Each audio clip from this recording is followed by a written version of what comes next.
news on the go for you now. SIU head Advocate Andy Mothibi will be hosting his counterparts from the SADC region in Boksburg this morning, and that's to bolster partnerships in the effort to fight crime. Our reporter Tshegohaco is there ahead of this meeting, and she joins us now live. And it's an incredibly important engagement, this, Tshegohaco, especially because of the proliferation of transnational crimes affecting the region.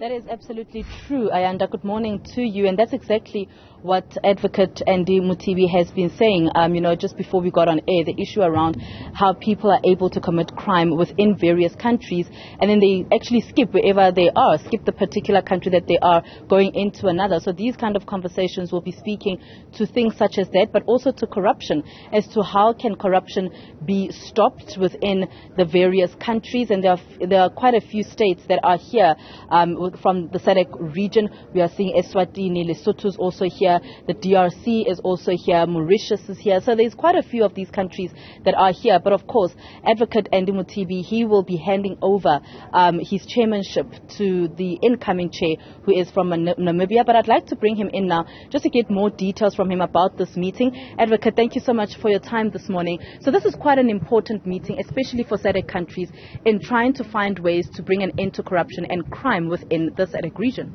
Indeed. Thank you very much, Tshegohaco, Moagi. We appreciate this opportunity. We are really honored and pleased to be given the opportunity to host this most important meeting of the SADC Anti-Corruption Committee. As you correctly stated, we are the current chair, and we will be handing over to our counterpart in Namibia. So the structure of the whole organization is that the subcommittee reports to the subcommittee of ministers, which is chaired by Minister Pando, and then the ultimate summit, which was chaired by our President Ramaphosa. So by the end of the summit in August, President handed over to the President of Namibia, and we are now cascading the handover. So we are now handing over to Namibia. Now, the importance of this meeting, as you correctly indicated, is that the anti-corruption agencies has to really demonstrate that there is no room to hide for those who are corrupt and crime in general. As you noted, that cross-border crime, it's a problem.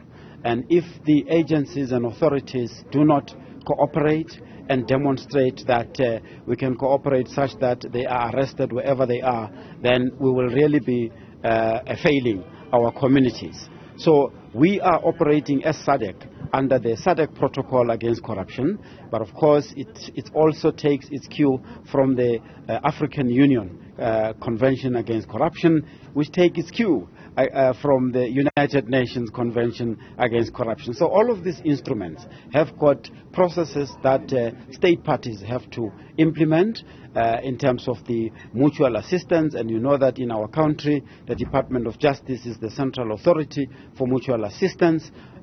You have seen it in action, where they are seeking to extradite some of the people from Malawi, from UAE. So that is how the parties have to work. Now here today, we will be exchanging views and ideas around training programs, tracing methods, investigative methods, and how is it that we can exchange even from resources. But in the main, we will be sharing with them around the data analytics program that we are using as a program of digitizing the tracing method, investigative methodologies, because we know, as I said recently, that those who are crooks and criminals and those who are corrupt, they don't rest. They continue to improve the way that they commit these crimes and digitize for that matter. So we really have to step up. We must step up not only as South Africa, but also as SADC, but also as the continent, to ensure that they really realize that we mean business. So we are glad all our counterparts are here. As you correctly indicated, all the countries under the SADC are here. We are really pleased. So we will be starting today, tomorrow, and we're concluding on Friday. We'll then conclude with the resolutions which we will expect all the countries to implement, such that we are seen to demonstrate the implementation of the SADC protocol against corruption. Just briefly for me, Advocate, what do you think needs to be done to ensure that countries really do exactly that? They are seen to be fighting crime and corruption, so that we do not have this cross-border crime that actually happens. I think it's so important. As I said, the instruments are there. So there really has to be that demonstration of the will to ensure that those instruments are implemented, and the monitoring of those instruments. We've seen requests for mutual legal assistance. So if we don't see the response to those requests, then we are really failing our communities and our counterparts.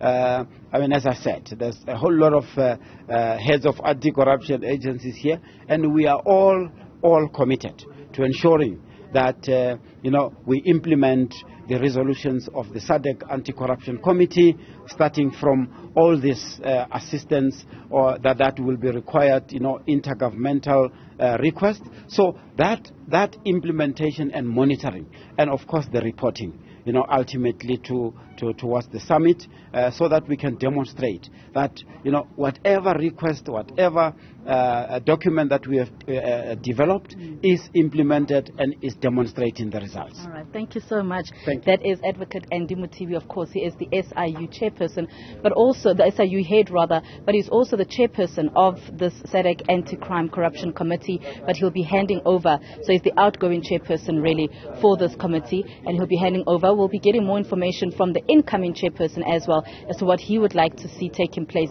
within the SADC countries. Tshegohaco Moagi, thanks very much indeed. Live to us there from Boksburg. We'll keep watching that story as it continues to unfold.